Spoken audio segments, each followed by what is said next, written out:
The 20th question. An unbiased coin is tossed 4 times.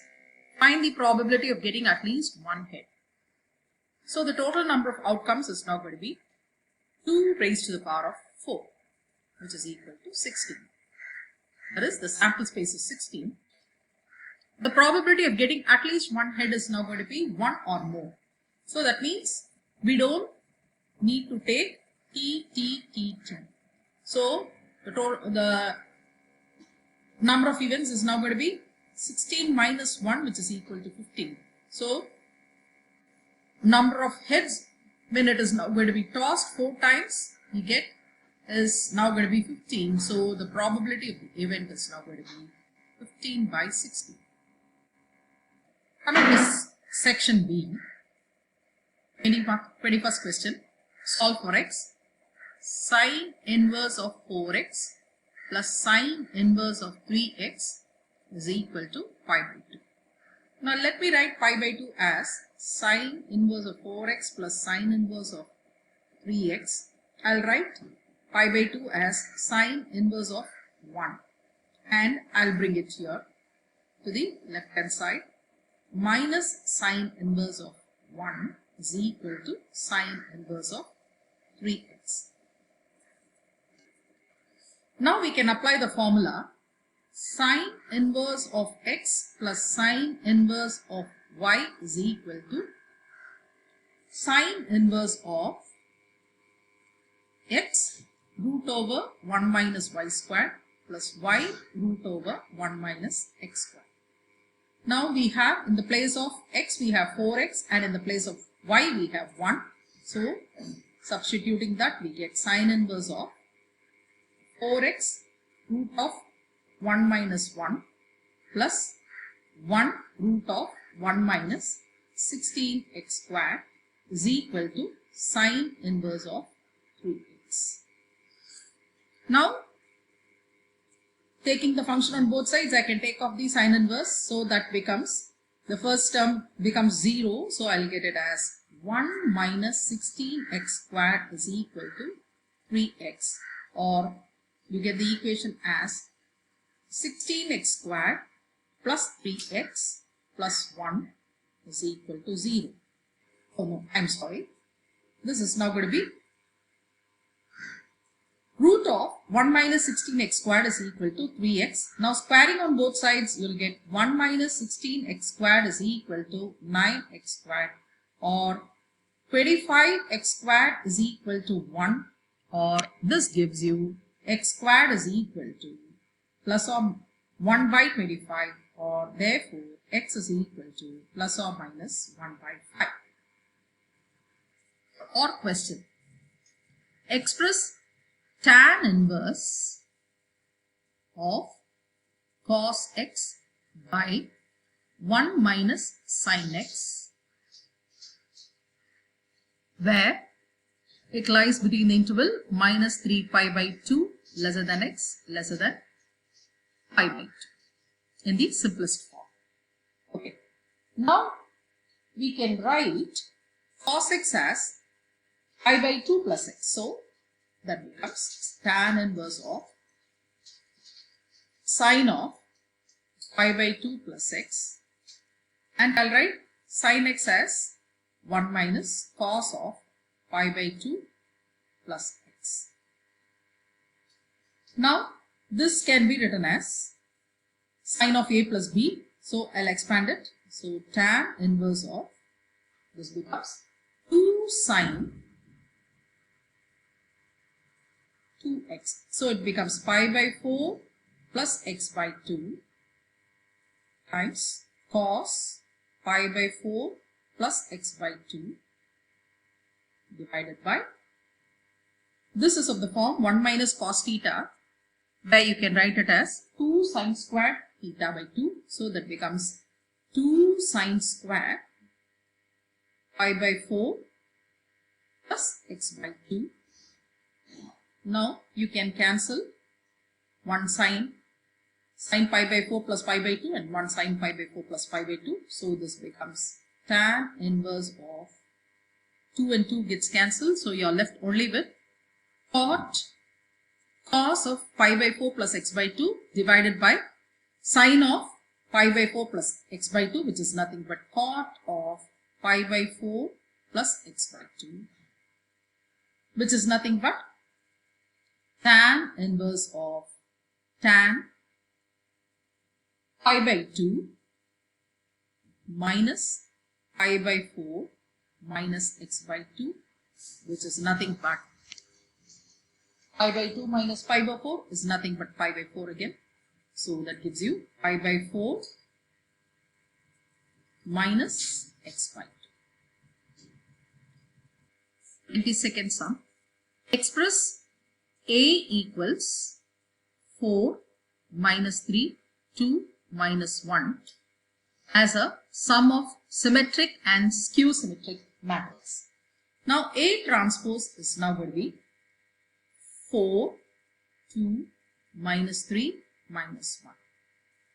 Now A plus A transpose is equal to, if you add both, you get 4 plus 4 is 8, minus 3 plus 2 is now going to give you minus 1, 2 minus 3 is minus 1, and minus 1 minus 2 is minus 2. Same way, let us also find out A minus A transpose, which is nothing but 0 minus 5, 5, 0. Now half of A plus A transpose, let us take this as P, which is equal to 4 minus half minus half minus 1. Same way, let us take Q to be equal to A minus half of A minus A transpose, which is equal to 0 minus 5 by 2 plus 5 by 2, 0. Clearly, you can see that this is now going to be in the form of a skew symmetric, which is negative Q. So this is skew matrix. So now we need to add both P plus Q so that we get the sum of skew symmetric. So P is symmetric and Q is skew symmetric. So you get P plus Q is nothing but 4, 2, minus 3 and minus 1. 23rd.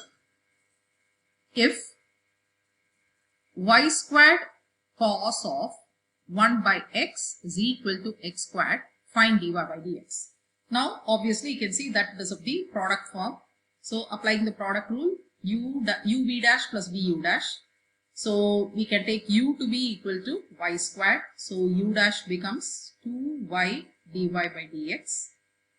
And v is equal to cos of 1 by x. So v dash becomes minus sine of 1 by x into minus of 1 by x squared. So uv dash plus vu dash. So that gives you y squared into, this is now going to be a minus of minus becomes a plus. So that gives you 1 by x squared sine of 1 by x plus vu dash cos of 1 by x into 2y dy by dx is equal to 2x. I'm sorry, this is a squared. So this becomes a 0. When we differentiate, this becomes 0. So you can rewrite this as, we need only dy by dx. So let me bring this to the other side. So dy by dx is equal to, I'll write it as y squared by x squared sine of 1 by x divided by 2y cos of 1 by x. So 1y and 1y gets cancelled. So you'll be left with, therefore dy by dx is equal to y by 2x squared tan of 1 by x. 24. Show that for any two non-zero vectors A vector and B vector, modulus of A vector plus B vector is equal to modulus of A vector minus B vector if A vector and B vector are perpendicular vectors. Okay. Now let us take the left hand side. A vector plus B vector. Now let me square on both sides. Squaring on both sides, I'll get this as A squared modulus of A squared plus modulus of B squared plus 2 modulus of 2A vector dot B vector. But since A vector and B vector are perpendicular vectors, this becomes 0. A vector dot B vector is equal to 0. So therefore, modulus of A vector plus B vector is equal to, the whole squared is equal to modulus of A squared plus modulus of B squared. Same way, let us take A vector minus B vector, the whole square. So that also would give you modulus of A squared plus modulus of B squared minus 2A vector dot B vector. Again, we know this is now going to be equal to 0. So modulus of A minus B, the whole squared, is equal to modulus of A squared plus modulus of B squared. So this is now going to be the left hand side and this is now going to be the right hand side. Taking the square root on both sides, we get it as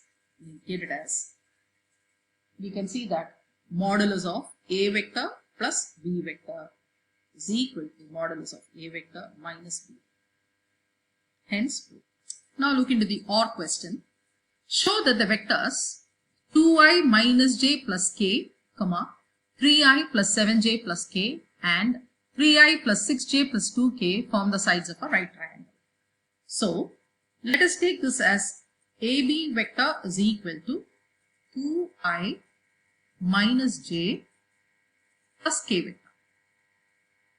So, modulus of AB vector is now going to be root over 2 squared plus 1 squared plus 1 squared, which is equal to 4 plus 2, which is equal to root 6. Let BC vector be equal to 3i vector plus 7j vector plus k vector. Therefore, modulus of BC is equal to root over 9 plus 49 plus 1, which is equal to root 59. And CA vector is equal to 5i vector plus 6j vector plus 2k vector. So, modulus of CA vector is equal to root over 25 plus 36 plus 4, which is equal to root 65. So, we can see that AB squared plus BC squared is equal to CA squared. That is 6 plus 59 is equal to 65. Hence, it forms a right angle triangle. 25th question. Find the coordinates of the point where the line through minus 1, 1, minus 8 and 5, minus 2, 10 crosses the ZX plane. Now, since it crosses the ZX plane, the vector equation can be written as R vector is equal to A vector plus lambda into B vector minus A vector, which is equal to I minus I vector plus J vector minus 8k vector plus lambda times B minus A. 5 minus of minus 1 will give you 6, so 6i vector. Minus 2 minus 1 is minus 3, so minus 3j vector. And 10 minus of minus 8 is plus 8, so plus 18k vector. So, he says the coordinates of the point crosses the ZX plane. So, let the equation of the plane be equal to xi. R vector is equal to xi plus 0j plus zk. Now, since it crosses the plane, it should be, we can now take it as xi plus zk is equal to minus I plus j minus 8k plus lambda times 6i minus 3j plus 18k. Now equating the coefficients, you get x is equal to minus I minus 1 plus 6 lambda. And y is now going to be 0. So 0 is equal to, for the j vector you get 1 minus 3 lambda. And for z, it is now going to be minus 8 plus 18 lambda. Now I'll take the second equation, which is equated to 0, to find out the value for lambda. So 1 minus 3 lambda is equal to 0. 3 lambda is equal to minus 3 lambda is equal to minus 1, or 3 lambda is equal to 1. That gives you lambda is equal to 1 by 3. Now substitute. That gives you the coefficients. So x is now going to be minus 1 plus 2, which is equal to 1. Same way, y is now going to be 0 and z is now going to be minus 8 plus 18 by 3 is 6. That is equal to minus 2. So the coordinates are 1, 0, minus 2. 26th question. If A and B are two events such that P of A is equal to 0.4, P of B is equal to 0.3, and P of A union B is equal to 0.6, find P of B dash intersection A. So P of B dash intersection A can be written as P of A minus P of A intersection B. P of A intersection B can be found using these three values: P of A, P of B, and P of A union B. Now you know P of A union B is equal to P of A plus P of B minus P of A intersection B. So substituting the values, you get 0.6 is equal to 0.4 plus 0.3 minus P of A intersection B. Therefore, P of A intersection B is equal to 0.1. Now substituting to find the value for B dash, P of B dash intersection A. So P of B dash intersection A, you know P of A is 0.4 minus 0.1, which is equal to 0.3.